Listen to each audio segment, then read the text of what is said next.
Sir, അങ്ങനെ ഒടുവിൽ ആ ഒരു വാർത്ത എത്തുവാണ്. ഇത്തവണ BJP അക്കൗണ്ട് തുറന്നു ഉറപ്പിച്ചിരിക്കുകയാണ്. അത് ഒന്ന് ചാത്തന്നൂരും അങ്ങനെ നേമത്തും രണ്ടിടത്തും താമര വിരിച്ചിരിക്കുകയാണ്. ഇതിൽ നമുക്ക് നേമത്ത് ഒരു പ്രതീക്ഷ ഉണ്ടായിരുന്നു. BJPയെ സംബന്ധിച്ചും BJP ക്യാമ്പിനെ സംബന്ധിച്ചും ഒരു പ്രതീക്ഷയുള്ള മണ്ഡലമായിരുന്നു. ചാത്തന്നൂർ ഈ പറഞ്ഞതുപോലെ അത്ര പ്രതീക്ഷയില്ലായിരുന്നു. വലിയ ചർച്ചകളിലൊന്നും അധികം വരാത്ത ഒരു വിജയം ഉറപ്പിച്ച ഒരു മണ്ഡലമല്ലായിരുന്നു. പക്ഷെ ഒരു അപ്രതീക്ഷിതമായിട്ടൊരു നല്ലൊരു വിജയം തന്നെയാണ് ചാത്തന്നൂരും ഉണ്ടായിരിക്കുന്നത്. ഏതായാലും നേമത്ത് വി ശിവൻകുട്ടിയെ മലർത്തിയടിച്ച് അങ്ങനെ രാജീവ് ചന്ദ്രശേഖർ വിജയിച്ചിരിക്കുന്നു. 3500 വോട്ടുകൾക്ക് അദ്ദേഹം ജയിച്ചു എന്നുള്ള വാർത്തയാണ് ഇപ്പോൾ പുറത്തു വരുന്നത്. 3500 വൻ വിജയമാണത്. കാരണം എന്താണെന്ന് അറിയാം, ഇപ്പോൾ 2016 BJPക്ക് കിട്ടിയ സീറ്റിൻ്റെ ഇരട്ടി സീറ്റുകളിപ്പോൾ 2026 10 വർഷം കൊണ്ട് ഇരട്ടിയാക്കിയിരിക്കുന്നു. ബംഗാളിലാക്കിയതുപോലെ 77 സീറ്റിൽ നിന്ന് അവരെ 198 കടന്നതുപോലെ വലിയൊരു മാറ്റമാണ് എന്ന് പറയും. അതും ബംഗാളിൻ്റെ അത്രയും നമുക്ക് എത്തിയിട്ടില്ല, എങ്കിൽ ഇരട്ടിയാക്കി. 2016 എത്ര ആയിരുന്നു? ഞാനിത് പറയാൻ കാരണം ഒരു സീറ്റേ ഉള്ളായിരുന്നു. ഇന്നിപ്പോൾ 2 ഇരട്ടിയാക്കി.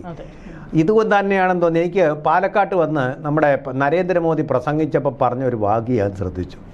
അദ്ദേഹം പറഞ്ഞത് NDA will win 2-digit seat in Kerala.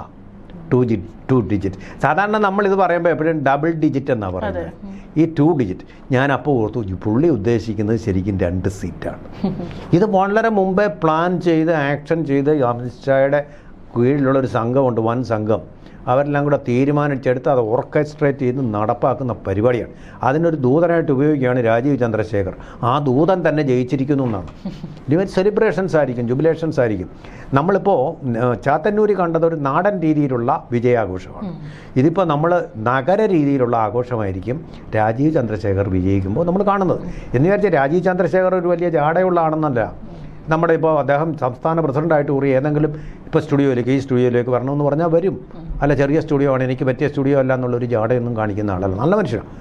അപ്പോൾ അങ്ങനെ നല്ല വിശാലമായ മനസ്സുള്ള, എന്നാൽ വളരെ കോടീശ്വരനായിട്ടുള്ള, ഇക്കണോമി ക്ലാസ്സിലല്ല സഞ്ചരിക്കുന്ന, ബിസിനസ് ക്ലാസ്സിൽ തന്നെ സഞ്ചരിക്കുന്ന, അവിടെ ഇറങ്ങി കഴിയുന്നിടത്ത് കാറ് വന്നെത്തുന്ന ഒരാളാണ്. പക്ഷെ നമ്മുടെ ഏത് സ്റ്റുഡിയോയിൽ വേണമെങ്കിലും അദ്ദേഹം വിളിച്ചാൽ വരാൻ സന്നദ്ധനായിട്ടുള്ള ഒരു നേതാവ് കൂടിയാണ്. അങ്ങനെ ഒരു തെരഞ്ഞെടുപ്പിന്റെ സമയത്തൊക്കെ അദ്ദേഹത്തിന്റെ ഒരുപാട് ഇന്റർവ്യൂസും ഈ പോഡ്കാസ്റ്റുകളും നമ്മൾ കണ്ടതാണ്. അപ്പോൾ വളരെ വലിയൊരു ദീർഘവീക്ഷണം അദ്ദേഹത്തിന് കേരളത്തെ സംബന്ധിച്ച്, അല്ലെങ്കിൽ നടപ്പിലാക്കാൻ പോകുന്ന അദ്ദേഹത്തിന്റെ മെയിൻ ഒരു BJPയുടെ തലക്കെട്ട് അത് തന്നെയാണല്ലോ, വികസനം. അതാണല്ലോ അവർ മുന്നിൽ വെച്ചിട്ടുള്ള ഒരു കാര്യം എന്ന് പറയുന്നത്. അപ്പോൾ അദ്ദേഹത്തിന്റെ ഇന്റർവ്യൂവിലും പോഡ്കാസ്റ്റിലൊക്കെ തന്നെ അദ്ദേഹത്തിന് കേരളത്തിൽ അദ്ദേഹത്തിന് ചെയ്യാൻ പറ്റുന്ന പല കാര്യങ്ങൾ, അല്ലെങ്കിൽ തിരുവനന്തപുരത്ത് അദ്ദേഹത്തെ കൊണ്ട് ജയിച്ചു കഴിഞ്ഞാൽ ചെയ്യാൻ പറ്റുന്ന ഒരുപാട് കാര്യങ്ങൾ, പ്രത്യേകിച്ച് ഈ പറയുന്ന യുവാക്കൾക്ക് വരാൻ പറ്റുന്ന പുതിയ ഐഡിയാസ്, അതിനൊക്കെ കുറിച്ച് അദ്ദേഹം ഒരുപാട് സംസാരിക്കുന്നൊക്കെ നമ്മൾ കണ്ടിട്ടുണ്ട്. എനിക്ക് തോന്നുന്നു ഒരു യങ് ജനറേഷൻ, അവരൊക്കെ പാർട്ടിയല്ല ഇപ്പൊ നോക്കുന്നത്. ഇപ്പോഴത്തെ ഒരു തലമുറ എന്നൊക്കെ പറയുന്നത്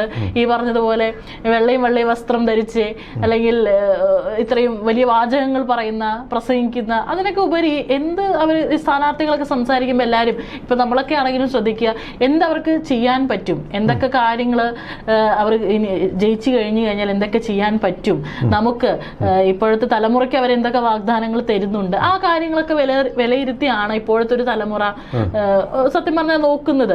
പണ്ടത്തെ ഒരു ഇതിൽ നിന്നൊക്കെ മാറി എന്ന് തന്നെ വേണം പറയാൻ.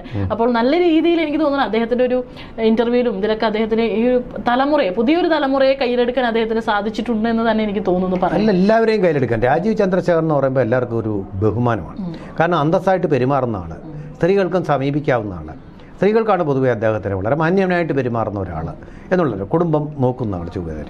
അല്ലാതെ ഈ ഗണേഷ് കുമാറിനെ പോലെയോ അല്ലെങ്കിൽ രാഹുൽ മാങ്കൂട്ടത്തിലിനെ പോലെയോ ഉള്ള ഒരു വ്യക്തിത്വമല്ല എന്നുള്ള ഒരു ജെന്റിൽമാൻ എന്ന് പറഞ്ഞാൽ നമുക്ക് 100% ജെന്റിൽമാനായിട്ടുള്ള ഒരാൾ എന്നുള്ളതാണ്. തൻ്റെ ഭാഷയിൽ പോലും ഉണ്ട്, ഞാൻ പരതാറി, നികൃഷ്ടജീവി, ഇങ്ങനെ വല്ല അദ്ദേഹം ഉപയോഗിക്കാറുണ്ട്. ഒരിക്കലും പറയാറില്ലാത്ത, വളരെ രാഷ്ട്രീയമായിട്ട് തന്നെ പറയുന്ന, കൺസീവ് ചെയ്യുന്ന, ഒരാളെയും വ്യക്തിപരമായിട്ട് അധിക്ഷേപിക്കാത്ത ഒരാളാണ് അദ്ദേഹം.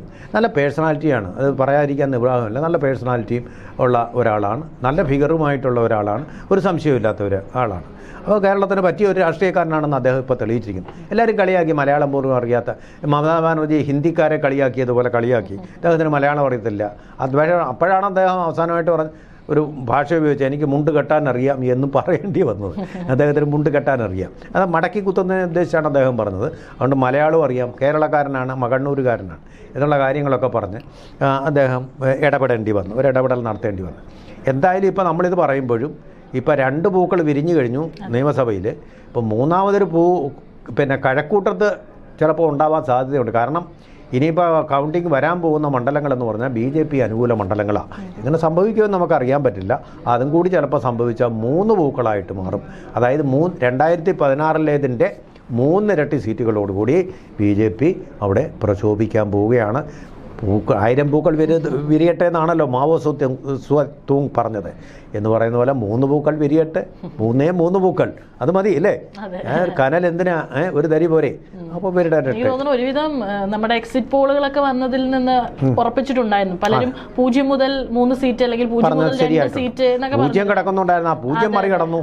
അപ്പം 3 പൂക്കൾ വിരിഞ്ഞു. അപ്പോൾ ഒരു ത്രികക്ഷി മുന്നണി എന്നൊക്കെ പറയുന്ന പോലെ 3 മുന്നണികളുള്ള ഒരു നിയമസഭയായിട്ട് ഈ നമ്മുടെ നിയമസഭ മാറട്ടെ, സമ്പന്നമാവട്ടെ, അത് കൂടുതൽ ആശയങ്ങളും ചർച്ചകളും വരട്ടെ, നമ്മുടെ നാടിന് നന്നാവട്ടെ. തീർച്ചയായിട്ടും BJPക്ക് അഭിനന്ദനങ്ങൾ. അതുപോലെ തന്നെ പരാജയപ്പെട്ടവർ നിരാശരാകേണ്ട എന്നൊരു സന്ദേശത്തോടു കൂടി നമുക്ക് ഉപസംഹരിക്കാം.